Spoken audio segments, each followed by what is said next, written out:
ना इस वीडियो में हम लेजर और डाटाबेस लेजर देखेंगे।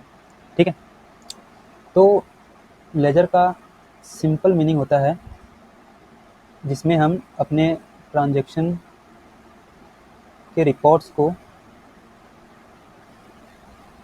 स्टोर कर सकें। ठीक है, तो अब ब्लॉकचेन के रिस्पेक्टिव में लेजर का मतलब जितने भी हमारे ब्लॉकचेन में जितने भी ट्रांजैक्शंस होते हैं वो सब हम लेजर में स्टोर करते हैं।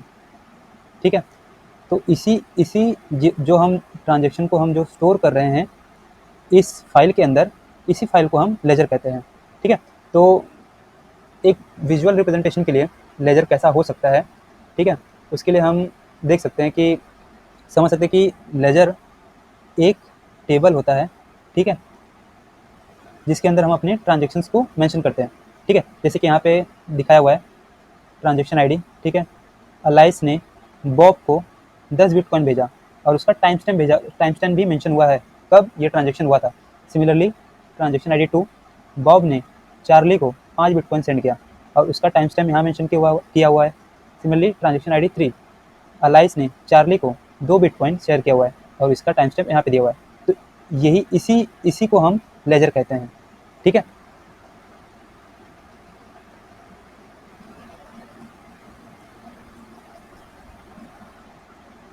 ना ledger or database ledger is a digital database of transaction or information which cannot be altered by anyone।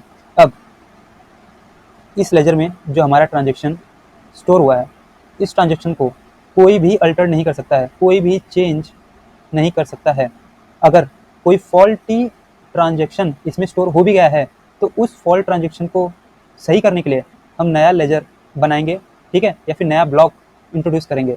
ठीक है, it means they are immutable. ठीक है, blockchain is public distributed decentralised ledger because of the following reason. अब हमारा blockchain जो है वो एक डिसेंट्रलाइज्ड नेटवर्क है। ठीक है, क्योंकि इससे हम ऐसे समझ सकते हैं ये हमारा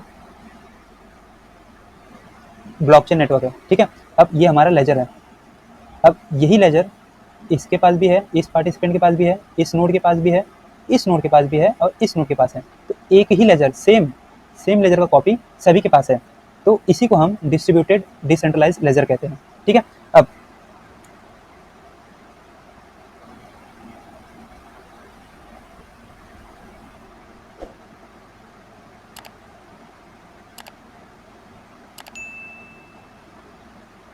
हम इसके कुछ और पॉइंट्स को देख लेते हैं कि इन्हें पब्लिक डिस्ट्रीब्यूटेड डिसेंट्रलाइज्ड लेजर क्यों कहा जाता है।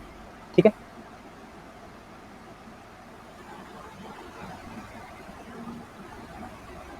तो ledger in is public in blockchain and anyone can have access to it for reading or verification of transaction। ठीक है, ना ये जो लेजर है ये पब्लिकली अवेलेबल होता है। कोई भी इंडिविजुअल, कोई भी पार्टिसिपेंट जो कि ब्लॉकचेन के नेटवर्क में पार्टिसिपेट कर रहा है उसके पास इस लेजर का एक्सेस हो सकता है। ठीक है, blockchain ledger is replicated on all nodes and hence ledger is distributed. जैसा कि मैंने अभी ऊपर बताया, ऊपर वाले पॉइंट्स पे, कि इस लेजर का कॉपी सभी नोड्स के पास होगा जितने भी नोड्स एक डिस्ट्रीब्यूटेड हमारे ब्लॉकचेन नेटवर्क में हैं। ठीक है, blockchain protocols ensures that any node or group nodes can not have extreme control over the ledger or database. Now इस ब्लॉकचेन नेटवर्क में किसी के पास एक्सट्रीम कंट्रोल नहीं है इस लेजर के ऊपर। जैसे कि ये लेजर बस इसी के पास है और ये पार्टिसिपेंट इसके अंदर कुछ भी चेंजेस कर सकता है। ऐसा पॉसिबल नहीं हो सकता है एक डिस्ट्रीब्यूटेड ब्लॉकचेन नेटवर्क के अंदर। ठीक है,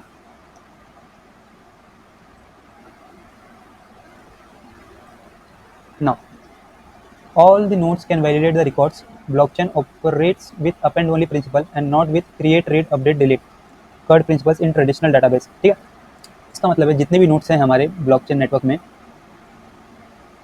जैसे कि ये ठीक है, तो ये हमारा एक ब्लॉकचेन नेटवर्क है। ठीक है, अब जितने भी नोड्स है इसके अंदर, ठीक है, ये ब्लॉकचेन नेटवर्क के अंदर, वो सब वैलिडेट कर सकते हैं एक ट्रांजेक्शन को। ठीक है, जैसे कि ये ट्रांजेक्शन ए है तो ट्रांजेक्शन ए को ये नोड भी वैलिडेट कर सकता है, ये नोड भी वैलिडेट कर सकता है, ये नोड भी वैलिडेट कर सकता है और ये नोड भी वैलिडेट कर सकता है। ठीक है, blockchain operates with append only principle and not with create, read, update, delete CURD principles in traditional database. तो इस पॉइंट को समझने के लिए हम देखते हैं, ये लेजर है हमारा, ठीक है ना। ये blockchain append only principle पे वर्क करता है, बस अप एंड ओनली। मतलब अगर हमें कुछ नया ब्लॉक ऐड करना है, कुछ अपडेट करना है, तो वो हम दूसरा लेजर बनाएंगे, उसके लिए एक और लेजर अपेंड करेंगे। अपेंड मतलब जोड़ेंगे, एक और लेजर ऐड करेंगे, ठीक है।